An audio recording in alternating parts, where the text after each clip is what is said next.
ট্রাম্পের আমন্ত্রণে গাজা শান্তি বোর্ডে যোগ দিলেন নেতানিয়াহু। পরশুদের নিরপেক্ষতা নিয়ে প্রশ্ন, লক্ষ্য পূরণ না হওয়ার শঙ্কা।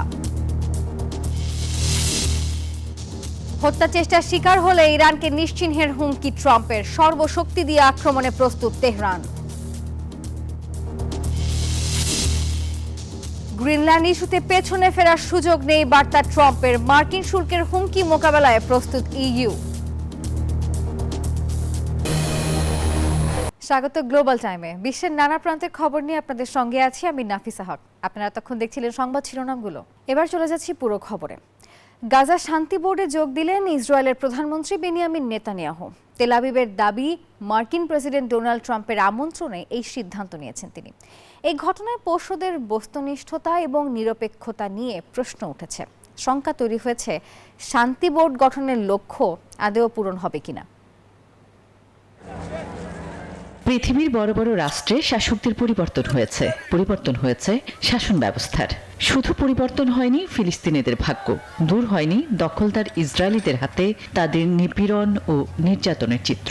তবে দ্বিতীয় মেয়াদে ক্ষমতায় এসে ডোনাল্ড ট্রাম্প গাজায় যুদ্ধ থামানোর অঙ্গীকার করেন। নানা নাটকীয়তার পর প্রকাশ করেন গাজা শান্তি পরিকল্পনা। আশ্বাস দেন ফিলিস্তিনিদের অধিকার ও নিরাপত্তা নিশ্চিতের।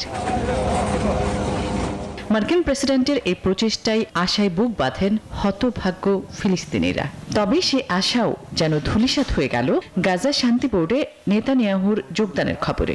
তেল আবিবের দাবি, ডোনাল্ড ট্রাম্পের আমন্ত্রণেই শান্তি পর্ষদে অন্তর্ভুক্ত ইসরায়েলের প্রধানমন্ত্রী। নেতানিয়াহু ছাড়াও রাশিয়া, চীন, তুরস্ক, ভারত, পাকিস্তান সহ বিভিন্ন দেশের রাষ্ট্রনেতাদের আমন্ত্রণ জানানো হয়েছে। তবে ইসরায়েলের বিরুদ্ধে গাজায় বর্বরতা ও যুদ্ধাপরাধের মতো অভিযোগ থাকায় পর্ষদের বস্তুনিষ্ঠতা নিয়ে প্রশ্ন উঠেছে। বোর্ড গঠনের লক্ষ্য নিয়েও তৈরি হয়েছে শঙ্কা। ওই শান্তি পরিকল্পনায় গাজায় একটি অন্তর্বর্তীকালীন টেকনোক্রেটিক ফিলিস্তিনি প্রশাসন গঠনের কথা বলা হয়েছে। ট্রাম্পের নেতৃত্বে থাকছে অস্থায়ী শাসন ব্যবস্থা পরিচালনা বোর্ড। প্রধান লক্ষ্য যুদ্ধ পরবর্তী গাজার পুনর্গঠন, শাসন ও নিরাপত্তা নিশ্চিত করা। আসমাতুলি, নিউজ 24। হত্যা চেষ্টার শিকার হলে ইরানকে পৃথিবীর বুক থেকে মুছে ফেলা হবে। মঙ্গলবার যুক্তরাষ্ট্রভিত্তিক সংবাদ মাধ্যমকে দেয়া এক সাক্ষাৎকারে এমন ইঙ্গিতই দিয়েছেন মার্কিন প্রেসিডেন্ট ডোনাল্ড ট্রাম্প। আর এর জবাবে সর্বশক্তি দিয়ে আক্রমণের পাল্টা হুমকি দিয়েছে তেহরানও। আর অন্যদিকে ইরানের বিক্ষোভে নিহত ৩ শতাধিক আন্দোলনকারীর ছবি প্রকাশ করেছে বিবিসি। সরকার বিরোধী বিক্ষোভে হতাহতের কথা আগেই নিশ্চিত করেছে ইরান, তবে প্রকাশ করেনি প্রকৃত সংখ্যা ও নিহতদের পরিচয়। এমন পরিস্থিতিতে দেশটির কারারিজাক ফরেন্সিক মেডিকেল সেন্টারের সহায়তায় বুধবার বিবিসি প্রকাশ করেছে নিহত ৩৯২ আন্দোলনকারীর ছবি দেখে প্রিয়জনদের শনাক্ত করছেন স্বজনরা। এদিকে যুক্তরাষ্ট্র ইরানে ফের জোরদার হামলা চালাতে পারে। যুক্তরাষ্ট্র ভিত্তিক সংবাদ মাধ্যম নিউজ নেশনের অনুষ্ঠানে এক প্রশ্নের জবাবে এমন ইঙ্গিত দেন মার্কিন প্রেসিডেন্ট ডোনাল্ড ট্রাম্প।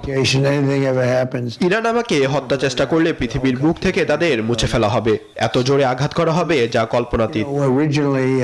ওয়াশিংটনের হুমকির জবাবে মার্কিন সংবাদ মাধ্যম ওয়াল স্ট্রিট জার্নালের মতামত কলামে ইরানের পররাষ্ট্রমন্ত্রী লেখেন, নতুন হামলা হলে সর্বস্ব দিয়ে আক্রমণ করা হবে। এমনকি প্রেসিডেন্ট ট্রাম্পও এই বিষয়ে অবগত বলে মন্তব্য করেন দেশটির সশস্ত্র বাহিনীর জেনারেল স্টাফের মুখপাত্র। এদিকে ইরানের বাণিজ্যিক খাতকে দুর্বল করতে তোড়জোড় চলছে, যদিও রাশিয়ার মতো ঘনিষ্ঠ মিত্ররা তেহরানের পাশে থাকার প্রতিশ্রুতি দিয়েছে। মস্কো বাণিজ্যের পাশাপাশি তেহরানে বিনিয়োগ বাড়াবে। বুশেহর পারমাণবিক বিদ্যুৎ কেন্দ্র সক্রিয় করা সহ রাশিয়া, আজারবাইজান ও ইরানকে সংযুক্ত করে উত্তর দক্ষিণ পরিবহন করিডোরের কাজ দ্রুত শেষ করবে। অন্যদিকে ইরানের রপ্তানি বাণিজ্যে নতুন করে নিষেধাজ্ঞা জারির পরিকল্পনা করছে ইউরোপীয় ইউনিয়ন। নীরব দাস, নিউজ 24। পেছনে ফেরার আর কোনো উপায় নেই। গ্রিনল্যান্ড ইস্যুতে ঠিক এমন মন্তব্য করেছেন ডোনাল্ড ট্রাম্প। আর তিনি জানিয়েছেন সুইজারল্যান্ডের দাভোসে বিশ্ব অর্থনৈতিক ফোরামে ইইউ নেতাদের সঙ্গে এই নিয়ে আলোচনা করবেন তিনি। আর এদিকে গ্রিনল্যান্ড নিয়ে মার্কিন প্রেসিডেন্টের শুল্কের হুমকি বড় ভুল, এমনটি বলছে ইউরোপ। পাল্টা পদক্ষেপ নেওয়ার কথাও ভাবছে ইইউর নেতারা। এদিকে সম্ভাব্য মার্কিন হামলার আশঙ্কায় গ্রিনল্যান্ডবাসীদের সতর্ক থাকার পরামর্শ দিয়েছেন দেশটির প্রধানমন্ত্রী জেন্স ফ্রেডরিক নিলসন। ইউরোপের ইউরোপীয় মিত্রদের উদ্বেগকে বৃদ্ধাঙ্গুলি দেখিয়ে গ্রিনল্যান্ড ইস্যুতে দিন দিন আরও বেপরোয়া হয়ে উঠছেন মার্কিন প্রেসিডেন্ট ডোনাল্ড ট্রাম্প। এবার বিশ্বের সবচেয়ে বড় এই দ্বীপটি নিয়ন্ত্রণে নেয়ার হুমকি দ্বিগুণ করলেন তিনি। সামাজিক যোগাযোগ মাধ্যমে দেয়া এক পোস্টে ট্রাম্প বলেন, পিছনে ফিরে যাওয়ার আর কোনো উপায় নেই, গ্রিনল্যান্ড অপরিহার্য। শুধু তাই নয়, এর আগে দীর্ঘ ব্রিফিংয়ে ট্রাম্প জানান গ্রিনল্যান্ড নিয়ে সবকিছু বেশ ভালোভাবেই এগিয়ে চলছে। এ সময় ন্যাটোর ভবিষ্যৎ নিয়েও প্রশ্ন তুলেন তিনি। আমি জানি আমরা নেটোর প্রয়োজনে এগিয়ে আসব, কিন্তু আমি সত্যি সন্দিহান তারা আমাদের প্রয়োজনে কাছে আসবে কিনা। তবে আমি এটা বলতে পারি, গ্রিনল্যান্ড ইস্যুতে সবকিছু শেষ পর্যন্ত আমাদের পক্ষেই হবে। তার এমন বেপরোয়া মন্তব্যে নড়েচড়ে বসেছে ইউরোপীয় মিত্ররা। এরই মধ্যে সুইজারল্যান্ডের দাভোসে বিশ্ব অর্থনৈতিক ফোরামের বৈঠকে ফ্রান্সের প্রেসিডেন্ট ইমানুয়েল ম্যাক্রো সতর্ক করে বলেন, বিশ্ব ধীরে ধীরে নিয়মহীন ব্যবস্থার দিকে সরে যাচ্ছে। এই পরিস্থিতিতে বাসিন্দাদের সম্ভাব্য মার্কিন হামলার বিষয়ে সতর্ক থাকার পরামর্শ দিয়েছেন দ্বীপটির প্রধানমন্ত্রী জেন্স ফ্রিডেরিক নিলসেন। সামরিক সংঘাতের সম্ভাবনা কম, তবে হবে না তা এখনো বলা যাচ্ছে না। বাসিন্দাদের প্রস্তুত করতে আমরা টাস্ক ফোর্স তৈরি করার পরিকল্পনা করছি। তবে গ্রিনল্যান্ড কেনার ভাবনা যুক্তরাষ্ট্রের নতুন নয়। ইতিহাস বলছে 1946 সালে তৎকালীন মার্কিন প্রেসিডেন্ট হ্যারি ট্রুম্যান প্রায় $100 মিলিয়ন মূল্যের স্বর্ণের বিনিময়ে গ্রিনল্যান্ড কেনার প্রস্তাব দিয়েছিলেন। আফরিন মৌ, নিউজ 24। কেবল যুদ্ধবিরতি কিংবা কূটনৈতিক চুক্তিতেই রাশিয়া ও ইউক্রেনের ঐতিহাসিক বিবাদ মিটবে না, কারণ এই সংঘাতের শিকড় দুই দেশের ভিন্ন রাজনৈতিক দর্শন এবং স্বাধীনতার সংজ্ঞায় গাঁথা। আর একই সভ্যতার অংশ হয়েও ভৌগোলিক ও মানসিক দূরত্বের কারণে এই ফাটল আজ অনেক গভীর।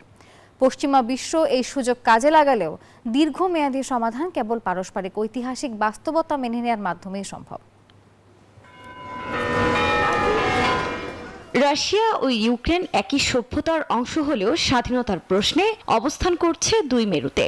রাশিয়ার কাছে স্বাধীনতা মানে বাইরের নির্দেশ ছাড়া চলার সার্বভৌম ক্ষমতা, আর ইউক্রেনের কাছে এটি শুধুই ব্যক্তিগত ইচ্ছা শক্তি ও যে কোনো নিয়ম ভাঙার প্রবণতা। ভোগলা নদীর তীরে রাশিয়া যখন স্থিতিশীল রাষ্ট্র হিসেবে গড়ে ওঠে, তখন ইউক্রেনীয় সত্তার জন্ম হয় অস্থিরতা আর প্রতিরোধের ভেতর দিয়ে। এই ঐতিহাসিক ও ভৌগোলিক ভিন্নতার দুই প্রতিবেশী জাতির মানসিকতায় বড় ফাটল ধরিয়েছে। বর্তমানে পশ্চিমা বিশ্ব এই ফাটলকে রাশিয়ার বিরুদ্ধে ব্যবহার করছে অস্ত্র হিসেবে।